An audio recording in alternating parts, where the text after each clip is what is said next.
Adat Perpati dan Temenggung bukan sekedar kelarasan Koto Piliang dan Bodi Caniago yang kita kenali di Sumatera Barat saat ini saja. Jauh lebih besar lagi, lebih luas lagi dari itu, bahkan menjadi landasan-landasan di kerajaan Nusantara ini. Bahkan diterapkan juga dalam Pancasila dan Undang-Undang Dasar di Indonesia. Adat Perpati dipraktekkan di Negeri Sembilan dan Naning oleh masyarakat di Malaysia. Adat Temenggung dipraktekkan di semua negara bagian Melayu kecuali Negeri Sembilan dan Naning, seiring perkembangan kerajaan Malaka di abad ke-15. Halo bro, Assalamualaikum warahmatullahi wabarakatuh. Kembali lagi dengan saya Dafar Mulifa di Mulifa Channel.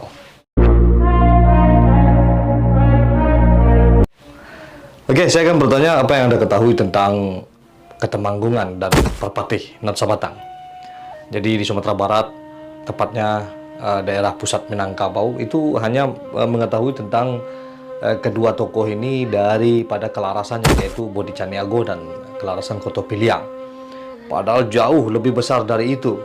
Sebuah kelarasan ini telah menjadi ideologi hukum adat di daerah lain, bahkan dipakai oleh kerajaan-kerajaan yang ada di Nusantara ini. Adat pada umumnya merupakan kebiasaan yang dilakukan oleh suatu masyarakat, dan siapa saja yang menyimpang dari norma akan dianggap melanggar adat.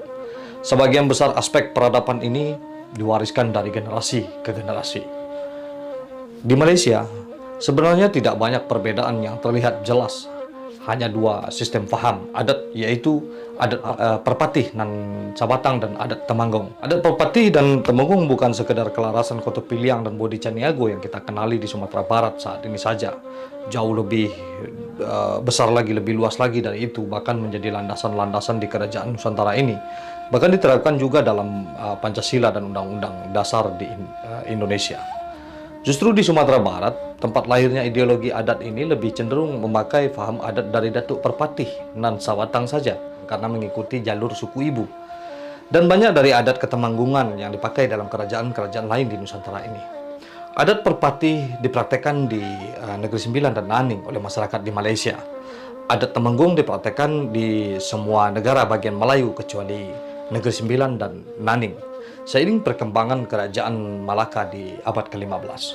Nah, kita bahas soal kedua adat ini berkembang di Malaysia. Yang mana di Semenanjung Malaysia beberapa memakai adat Perpati dan ada yang memakai adat Ketemanggungan, yang biasa orang Malaya menyebutnya adat Temenggung dan adat Parpati. Asal mula dari kedua adat ini terbentuk menurut Tambu Alam Minangkabau. Datuk Perpati dan Datuk Ketemanggungan adalah saudara tiri dari seorang ibu yang sama, yaitu Putih Indo Jalito. Ayah dari Datuk Perpati dan Sabatang adalah seorang cerdik pandai atau penasehat yang bernama Cati Bilang Pandai. Ayah dari Datuk Ketemanggungan adalah seorang raja, yaitu Sri Maharaja Diraja, raja di daerah Alam Minangkabau sekarang terletak sekitaran Gunung Marapi.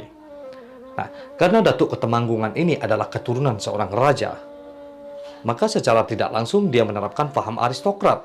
Adat Temenggung mengutamakan kedudukan khusus dan kebesaran penguasa. Batangko naik, bajanjang turun. Ini tidak hanya memberikan kekuasaan kepada penguasa, tetapi juga kepada para pejabat. Oleh karena itu, kelas penguasa memiliki kekuasaan yang berlebih. Dengan itu, adat ini dikatakan aristokrat, di mana semua kekuasaan berada di tangan penguasa dan pejabat tinggi.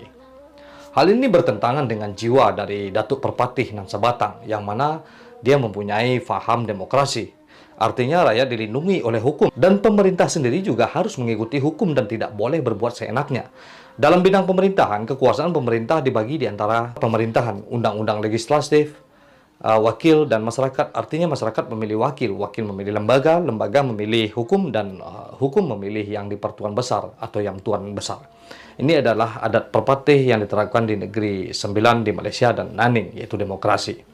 Akhirnya mereka berdua saling berdebat dan mencetuskan sebuah perselisihan dalam mencetuskan sebuah hukum, yaitu hukum tarik balas, yang dicetuskan Datuk Ketemanggungan. Siapapun yang melakukan kejahatan akan dihukum berat sesuai kejahatannya. Misalnya seseorang yang membunuh akan dihukum bunuh juga. Mereka percaya bahwa hanya menggunakan kekerasan dapat mengurangi niat seseorang untuk melakukan kejahatan. Namun sedangkan Datuk Perpati mencetuskan hukum pemulihan atau restoratif. Hukum pidana lebih bersifat perhatian manusiawi, rehabilitatif. Seseorang yang melakukan kesalahan akan didenda sesuai dengan kesalahannya saja. bukan dihukum sesuai kesalahannya. Korban akan diberi ganti rugi, misalnya jika seseorang terluka, ia akan diberi ganti rugi berupa ayam atau kambing, atau kesehatannya, atau ditanggung pengobatannya, tergantung pada tingkat cederanya. Adat ini percaya bahwa orang yang melakukan kejahatan dapat mengubah perilakunya suatu saat nanti. Akhirnya pertikaian itu diakhiri dengan menikamkan batu oleh Datuk Perpatih Nan Sabatang. Tanda berakhirnya perselisihan. Batu tersebut bernama Batu Batikam, terletak di kawasan Pagaruyung, Sumatera Barat saat ini. Nah, adat perpatih di Malaysia mengutamakan wanita. Hal ini dapat dilihat dalam hal pembagian harta, seperti halnya dengan adat perpatih yang ada di Sumatera Barat. Ini tidak berarti bahwa laki-laki lebih rendah dari perempuan, tetapi mereka lebih memilih untuk bepergian atau berimigrasi untuk mencari penghidupan yang baru dan lebih layak. Oleh karena itu, perempuan harus diberi harta sebagai sarana rezeki. Juga setelah menikah, seorang pria harus meninggalkan sukunya dan mengikuti suku istrinya. Meskipun adat ini mengutamakan perempuan, namun dalam hal administrasi, laki-laki memegang posisi kepemimpinan tertinggi seperti posisi Yam Tuan Besar. Nah, adat ketemanggungan, adat temenggong lebih pentingkan pada pria. Adat temenggung mengakui laki-laki sebagai kepala keluarga. Jadi kebiasaan ini dikatakan lebih penting bagi laki-laki dalam hal pewarisan harta. Laki-laki yang mewarisi harta dari ayah kepada anak laki-laki. Adat temenggung juga mengharuskan seseorang istri untuk tinggal bersama keluarga suaminya. Selain itu, adat temenggung menganggap kedua belah pihak keluarga sama pentingnya. Perkawinan antara dua sepupu diperbolehkan selama kedua orang itu tidak memiliki hubungan darah seperti yang disusun oleh Al-Quran. Oleh karena itu, kerajaan di Sumatera bahkan di Nusantara lebih tertarik untuk mengamalkan adat temenggung, kecuali di Sumatera Barat dan di Negeri Sembilan. Hanya dari Sumatera Barat juga Negeri Sembilan Malaysia saja yang mengamalkan adat perpatih ini. Hal ini dikarenakan banyak yang berasal dari Minangkabau yang menganut adat perpatih memimpin di sana. Nah, menurut cerita, Datuk Temenggung adalah keturunan bangsawan, sedangkan Datuk Perpatih adalah keturunan penasehat. Kesimpulannya tentu saja pemerintah atau bangsawan lebih tertarik pada Datuk Temenggung daripada adiknya ini. Juga mengapa adat perpatih lebih populer karena sistemnya demokrasi. Nan tabasui dari bumi, bukan manitiak dari ate. Menandakan jiwa orang Minangkabau yang suka merantau dan banyak menjadi pemimpin di Nusantara, termasuk di kawasan Semenanjung Malaysia, seperti kawasan Negeri Sembilan pada abad ke-14, kawasan Bayan lepas di Pulau Pinang pada awal abad ke-18 oleh nakoda Bayan, nakoda Intan, dan nakoda kecil, dan beberapa kawasan di Kuala Lumpur seperti Kerinci dan Bangsar pada akhir abad ke-19. Secara otomatis juga membawa budaya dan hukum-hukum adat yang telah terbentuk di alam Minangkabau, Sumatera. Mengenai suku-suku di Minangkabau yang ada di Negeri Sembilan, terdapat 12 suku di Negeri Sembilan, sedangkan di Minangkabau, Sumatera Barat ada 4 suku asal, yaitu bagi penganut kelarasan Koto Piliang yang dikenal di Malaysia sebagai adat Temenggung, ada 2 suku, yaitu Koto dan Piliang. Dan bagi penganut kelarasan Bodi Caniago yang disebut di Malaysia adalah Perpatih, ada 2 suku juga, Bodi dan Caniago.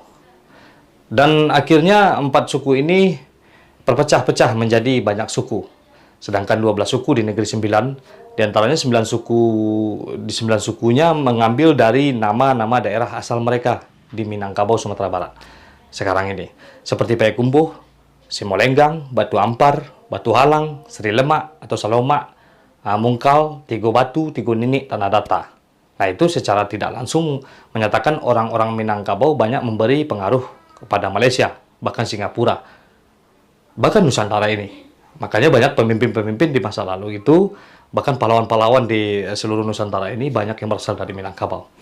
Oke bro, mudah-mudahan ini menambah sedikit pengetahuan karena kita sama-sama belajar. Kita tetap pertahankan kalau Minangkabau ini adalah manusia-manusia yang hebat.